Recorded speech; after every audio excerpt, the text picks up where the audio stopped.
నమస్కారం అండి. అంతర్యామిలో ఈరోజు అంశం నిర్ణయాధికారం.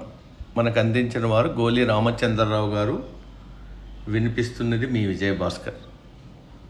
ప్రభువును సాక్షాత్తు విష్ణు అంశ సంభూతుడిగా శాస్త్రాలు చెబుతున్నాయి. పాలకుడు తీసుకునే నిర్ణయాల కారణంగా ఎన్నో కోట్ల మంది ప్రజల జీవితాలు ప్రభావితమవుతాయి.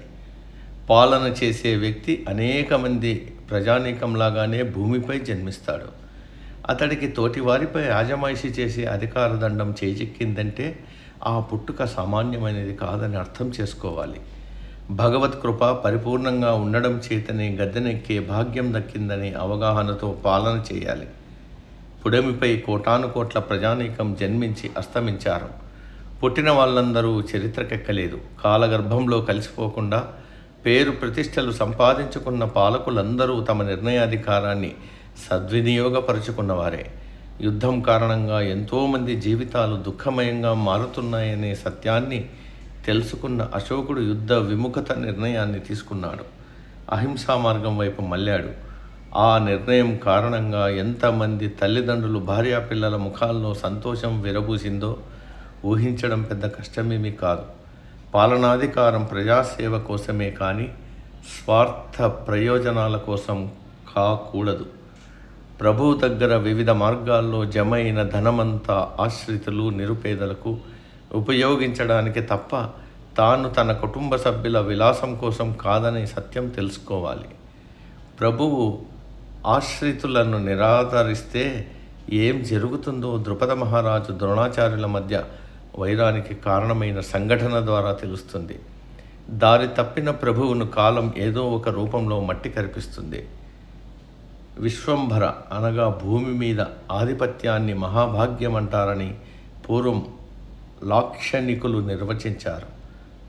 సొంతమైన ఆ మహాభాగ్యం సహాయంతో తమ వంశ కీర్తి ప్రతిష్టలు ఇనుమడింపజేసుకోవాలి. అందుకు సుపరిపాలనా పథాన్ని ఆశ్రయించాలి తప్ప అన్య మార్గం లేదు. దక్కిన అధికారాన్ని సద్వినియోగం చేసుకునేందుకు ఒక్క నిర్ణయం చాలు. అది చరిత్ర గతిని మార్చివేయవచ్చు. వేలాది సంవత్సరాలు మనుషుల్ని బానిసలుగా హింసించే క్రౌర్యాన్ని నేలరాస్తూ అబ్రహం లింకన్ తీసుకున్న నిర్ణయం ప్రపంచ భవితను మలుపు తిప్పింది. లింకన్ హత్యకు గురైనప్పటికీ ఆ నిర్ణయం అనేక మంది నల్ల జాతీయులకు జీవించే ధైర్యాన్ని కల్పించింది. దేశంలో ఎంతోమంది విద్యావంతులు ఉన్నారు. అందరికీ తమదైన సంతకం ఒకటి ఉంటుంది. అధికారంలోకి వస్తే ఫలానా విధంగా మంచి చేసే దస్త్రంపై తొలి సంతకం చేస్తాననగల నిర్ణయాధికారం ఎంతమందికి లభిస్తుంది? ప్రభువు తీసుకునే నిర్ణయానికి, అతడి కలం చేసే సంతకానికి ప్రజల అభ్యుదయమే పరమావధి. అతడి నిర్ణయంలో ఇసుమంత స్వార్థం కనిపించినా అది కడివెడు పాలలో విషపు బిందువే అవుతుంది. నేను నాది అనే భావాలను విడిచిపెట్టి మనం మనది అనగల విస్తృత దృక్కోణం పాలకుడికి పెట్టని ఆభరణం. ప్రజల కష్టాల్ని తనవిగా భావించగలిగిన నాయకుడికి జనం హారతులు పడతారు. అలాంటి ప్రభువుకు కాలం కొన్ని పుటల్ని కేటాయిస్తుంది. యుగాలు మారాయి, యుగధర్మం మారింది. మారనిది ఎప్పటికీ ఒకటి ఉంది. అది ఆశ్రిత జనరక్షణ. ప్రభువు అంటే స్మరణకు వచ్చినప్పుడు గుండెల్లో ధైర్యం పుట్టాలి. వెనక ఆయన ఉన్నాడనే నమ్మకంతో అడుగులు ముందుకు వేయగలగాలి. అలాంటి నమ్మకము, ధైర్యము శ్రీరామచంద్రుడు వానరులకు అందించాడు. కాబట్టే వారంతా మహాజలధిని అవలీలగా లంఘించారు.